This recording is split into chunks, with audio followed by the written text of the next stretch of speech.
O'zga yurtda qiynalib yurgan musofirlar, otam onam bolamda kuygan musofirlar, suratlarga termulib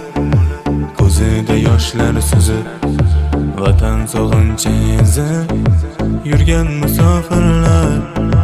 gap eshitsa ko'tarib, tosh otilsa jim turib, ayolini sog'inib yurgan musofirlar, musofirlar, musofirlar, o'zga yurtda gadodurlar, sog'inganda bolasini suratiga